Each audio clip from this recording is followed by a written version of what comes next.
Hello, and welcome to this video. 2 years ago, JP released his first short to the world and gained the attention of a slowly growing audience. Since then, we've been treated to such videos as What It's Like to Own a Cat, Welcome to Spring, and The Double How Are You? I sat down with some of the people involved in the production of these videos to discuss the process with them. This is their story. Welcome to Sir JP, the making of.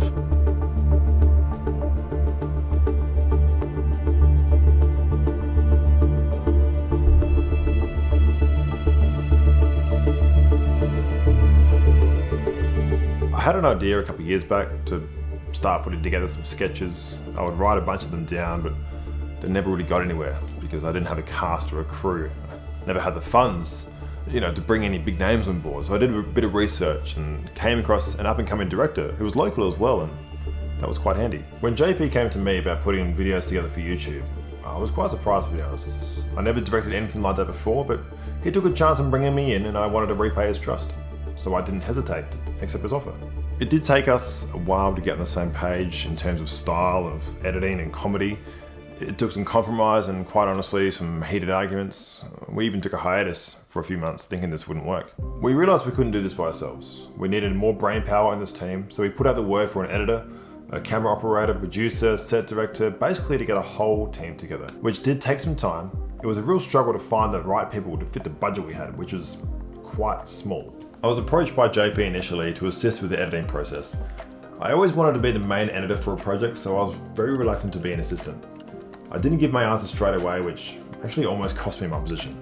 I called up JP to assist with the editing. He didn't come back with a definite yes, which caused some frustration because at the time it had taken to get to this point. I was really keen to get our feet off the ground, yet we hit another snag. And unfortunately, I wasn't familiar with JP's work as an editor and wasn't really excited about the idea of having a no name to edit my work, until I discovered some of the work he'd done. I'd been employed on a team at that point in time where I was the assistant editor, and so I sent some of this work to the creating team in the hopes that I'll be brought in as a sole editor for the project. I watched 1, I watched 2, 3, 4. I was hooked. I messaged JP straight away. You're hired. You're our editor, the sole editor. Congratulations. I was blown away. My dream had come true. Next, we needed actors, someone to star in these videos. And again, it was tricky. I knew the kind of person I was after, but it wasn't my role to find the talent. And then it hit me. We needed a casting agent. And luckily I knew someone that was happy to take on that role. JP and I go way back. We grew up together, always putting videos together for school projects. He had a vision and I found the talent. We were like this. So it was no question I would accept his offer to help him find an actor for his project. What was it like working with two people that were so close, knew each other so well, and you came in from the outside? It wasn't easy. To be perfectly honest with you, it wasn't easy.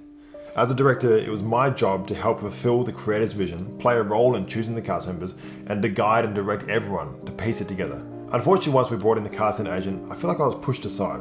I knew these two were close friends, and that was fine, but what was the point of bringing me in as a director if I wasn't going to be part of the process? Were you aware that there was frustration growing your director? No, I had no idea. I felt like if he had an issue with how the casting was being taken care of, he should have stepped in and said something. He is the director after all, he has that authority. However, upon reflection, I realised I was so focused on butting up with my casting agent, I wasn't inclusive of the whole team, and that was a learning experience. Looking back, I realised I'd almost lost my director over this, and we hadn't even got our feet off the ground, yet to make our first video, we were already taking backward steps. He came to me and asked how I was feeling about the whole production. I shared my frustrations, he apologised, a meeting was held with all three of us about how casting could be conducted from here on out. An issue that was solved quickly, and I apologised for not bringing it up initially. End of the day, we are now a part of the process, all of us, in casting someone. Now it was just a matter of finding someone to cast. We went through countless auditions. It seemed like an infinite amount of actors. We just couldn't find the right fit. Days had turned into weeks. I tell you, we were ready to give up. We were so close. I think it was the last day of casting and we were about to wrap up for the day. In walked JP. He had this energy from the get-go. We were exhausted from the days before, but when JP walked into the room, he brought in a level of excitement and captivated us from the moment he started reading off the script. Had you acted in many videos before taking on this role? I did some acting in a supporting role, but I wanted to make a name for myself and take on a bigger role. And I saw this was advertised. And I knew I would be perfect for it. It was perfect for the role. It felt like we were finally making progress. Over time, we almost got a full crew together, and we're just about ready. By this stage though, a year had gone past. We made a few videos, but with a very skeleton crew on hand. But now we were eager to get more content out on a regular basis. We had all these half ideas written down, but we're getting antsy to release our first video as a full team. We signed the crew and the cast we had to a contract and didn't want to waste any time. We came up with the idea off the cuff to test the theory of whether a can of Coke shaken up will still fizz after being tapped on the top. Welcome to the first social science experiment with myself and Josh. We've gone out and purchased 2 Miller Coke cans. Today our experiment is if the tapping theory works. Josh, would you like to talk about the tapping theory? The hypothesis is that if you shake a can and it's all fizz inside, you can tap the lid there and it will actually get rid of the fizz. Still without a permanent camera operator with us, we brought in an attempt to film this one. We also experimented with bringing in another actor. After releasing the short, the views steadily rolled in, but we hadn't quite found the combination we were after for future projects. It was back to the drawing board, in a way. We became frustrated, but not at each other, just at the situation. Fortunately, we knew who we needed. Unfortunately, we struggled to find the right person for the jobs. This project was so much bigger than I initially thought. We needed a whole crew, more than what we had, more than what I thought. But I was so deep in this already. I was so determined to find out who I needed. I knew this would work, I just needed to find the right pieces. And at this stage, we had some more pieces on the team, but we're still relying on temps for other positions, like director of photography, camera operator, costume designer, still working with a semi-permanent team, and the lack of synergy was evident. Nothing against the temps we had on the team, but we just didn't have the same goal in mind, and it became quite difficult. We got another video filmed, edited, and released. And again, the reception wasn't what we hoped. So we held another meeting and had to make some tough decisions. Who on this crew do we keep, who do we sign, and who do we cut from the team? Can you tell me about the decision? As we realized how many people we needed to make these videos and how long it was taking to get there and how much money we had spent from the already minimal budget, the finances were dwindling fast. It was quite possibly the most difficult conversation I've ever had to have in my professional career. We no longer needed a casting agent. We had our actor. I had to sack my friend. We didn't have the funds. It was hard. How did he take it? How do you think? It really left a sour feeling within the team. I mean, he made the right decision. We couldn't afford to keep the casting agent after we already casted our actor. We were now in a position to hire more crew members. It was a process I didn't really enjoy because of who I had to let go, but it had to be done. We were now able to sign almost everyone we needed. Camera operator, director of photography, set designer, costume designer, hair and makeup crew, a gaffer and a best boy, all to long-term contracts. Yeah, I'm the gaffer, so basically what I do is I design the whole lighting setup for the shot. Hey, best boy, can you flick that switch? I'm the best boy, so I just assist the gaffer with any lighting setups for the shots. With the crew all on permanent contracts, we really felt the synergy was flowing and we could get to create videos and release them on a regular basis. We released 4 within the month and we really started to see regular results. June rolled around and we released 3 more videos before the middle of the month. And then I had an idea, something very big. JP came to me with an idea that was unlike anything we'd done previously. It wasn't going to be easy. We needed more actors. One wouldn't cut it. I needed someone to help, and I knew exactly who I needed. I was just hoping that he would accept my offer. JP came back to me and we talked about the whole situation from before. I would be lying if I said I wasn't upset over being let go initially, but at the end of the day, it's a business and I understood. When he came back to me to bring me back on board, I had no animosity towards him. I was just glad to be back. We had our casting agent back, and now we could get to work. This next lot of videos was big. Like, we were on the search for 8 more actors and had to bring in another camera operator. It was huge. And it all came together, seamlessly. Found everyone we needed. We had some big names walk through the door too. Hey everyone, it's a raid! Now the production crew were working like a well-oiled machine, getting videos out on a regular basis. The initial videos saw an increase in reception, numbers climbed, and then kind of plateaued. But I didn't lose heart. We as a team were determined to keep getting videos out. We had 10 in June and 11 in July. We got 3 videos released in August before JP had another new idea. Let's create and release long play videos too. We'd only really done short play content up to this point. Let's experiment with long play videos. I was nervous. I didn't think they'd perform very well, but this wasn't my vision. I wouldn't consider the long play videos to be a failure. They were just an experiment. And if we went completely away from the shorts and focused solely on long play videos, yeah, it might have been a failure. But we continued to release short form videos at the same time. In August, we got 3 long play videos and 9 short plays released.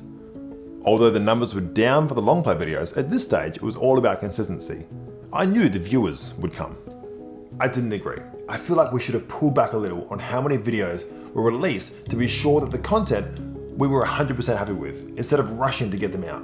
I felt under pressure to get videos out on time. I wasn't completely happy with the results. Short form content was one thing, it was simpler to put them together and release them at a consistent rate. However, getting the same amount of videos out and then adding the long form videos on top of that, it was a lot of pressure. The work increased, the days were longer. Don't get me wrong, I admire JP's dream to get content out on a regular basis, but with the addition of long form videos, I was exhausted. Were you aware of the pressure that was on the cast and the crew to release the same amount of short play videos and then some long form videos in the month of September? I was, but I was also selfish, and I recognised that soon after. I was too focused on results and lost sight of the well-being of my crew. And unfortunately, it was just too late. Thanks for taking the time to discuss this. Can you tell us a little bit about what happened? Of course. So with the budgets being so low, the wardrobe was slim, costumes became repetitive. We could not afford new costumes. Whatever the money we made from the videos, it was just enough to pay the crew. We were breaking even, but could not make any progress. I made the suggestion to ease up on the videos per month, but JP, he ignored it, he did not want to listen. And he continued to make more videos. After coming back multiple times and being knocked back and ignored, I left. I did not want to feel ignored. I could not work in that environment. I packed up and I left. That's the end of story. I don't want to talk about it anymore. He just left. He's just gone. We were now without a costume designer, and others followed suit. They threatened to leave if the pressure wasn't eased off. It was then I realised that I was focusing too much on the wrong thing. Too much emphasis on getting videos released, but didn't have the firepower to do so. September rolled around and I cut down on the long play videos. We put out 12 short play videos to 1 long play. October was 6 short plays and again 1 long play. Then something changed within him. He would lock himself away for days at a time. I hadn't received a script for weeks. Then suddenly got 2 in the space of 2 days. 1 for a long form video and 1 for short form. We rocked up to the set a few days prior to filming and JP wasn't there. Our writer, he wasn't there, which is very unusual for him. Then came the day of filming. I was brought in back in July to be another set of eyes over the script as the volume of videos increased. However, when JP disappeared, I took over the role as writer, whilst also holding my title of script supervisor. I didn't have much solo writing experience, so things were pretty wobbly during this time. We filmed 3 more videos in November. Only 3. Still no word from JP. No one heard from him in weeks. Until December 4th. I've decided not to make any more content. I found myself too absorbed by social media and letting myself be affected by the views and the traffic and everything alike instead of just doing what I did. In saying this, I do want to say thank you to everyone for your support and appreciation for the videos. While it was fun creating content, I realized that for the latter part, I was no longer doing it out of enjoyment. So that's the reason why nothing has been put out for a while and why I've decided to stop. I hope you understand. We were out of work, completely blindsided. Nobody saw this coming. He wouldn't answer my calls. I assumed no more work was coming in from him, so I went back to my old role as an assistant editor for another crew. I went back to acting in a supporting role. I couldn't just sit by and twiddle my thumbs, waiting to hear if I had work or not. I lost the joy in making videos. I became so consumed by the numbers, the views, what people thought. Don't get me wrong, I wanted to create enjoyable content, things that people wanted to watch. But I wanted my team to enjoy making it as well. And that was no longer the case. I became overwhelmed with anxiety and I didn't look forward to making videos. Days turned into weeks, and that's why I decided to pull the plug. It was quite a dark time. I finally got a hold of JP after I saw his post on Instagram, and I wanted to check in and see how he was. I didn't realize how down he was feeling. We chatted for a few hours and he kind of kept apologizing for keeping us all in limbo. I felt terrible. I had hired all these people and then just left them dangling with no answers. I didn't know if I was going to come back, and I didn't expect them to hang around. So I terminated all their contracts so that they could find other work. I think that's the most heartbreaking thing, being officially let go. Being fired by your best friend was rough. Being fired twice though, I didn't know what to say. It was like deja vu. I felt like I lost a friend. The connection we had just vanished. I missed working with my crew, but not having my casting agent, my close friend by my side, I missed her most of all. The new year had rolled around. I was struggling to land a job. Everything was very quiet. I remember I was sitting at my desk at home, just seeing if anyone was looking for a director, when my phone lit up. JP posted something on Instagram, which was quite unusual considering his last post, and the fact that he removed all his videos off that page.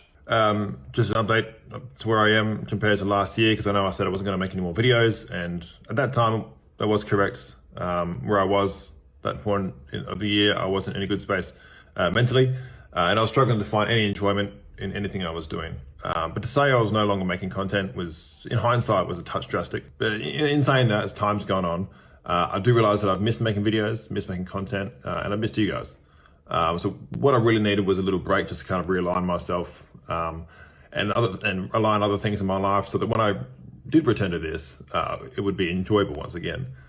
So expect some more videos, but I'm not putting pressure on myself to the point where it won't be enjoyable, because this is something that I do enjoy doing and I'd like to get back into it. I really miss making videos. I missed the joy I got from being creative, and I missed working with my team. I immediately messaged JP saying, "Saw your story, do you need a director? Winky face." He replied, "You know what, see you Monday." Nearly everyone from the crew contacted me before I could contact them, and the team reformed incredibly fast. Almost everyone was back. I picked up another job soon after being let go. I had to work, and unfortunately I couldn't wait around. I saw JP's Instagram post and I messaged him and I said, "Welcome back, and I can't wait to see what you're going to create." He didn't have to tell me. I knew he had something else lined up. I was happy for him, I really was. I wanted to provide a stable work environment for him, but unfortunately I couldn't. We still keep in contact to this day, just busy with our own projects and just have drifted apart. I do hope one day we get to work together again, but I'm not banking on it. After the crew reassembled, we got to work and we published 5 videos in 10 days and had more on the way. It was like we never left. How are you feeling about being back on set and putting content together? I feel good. I've missed it, and I'm so glad to be back and have my crew by my side. The support from them means the world, and the support from everyone watching. Through the ups and downs, it's really special. So what can we expect next from you and the crew? More content. We're currently putting our heads together for a new video, some new ideas that'd be a lot of fun to make. So make sure to subscribe if you haven't already, so you don't miss out on anything. That's it? That's a wrap? Cool, alright, thanks.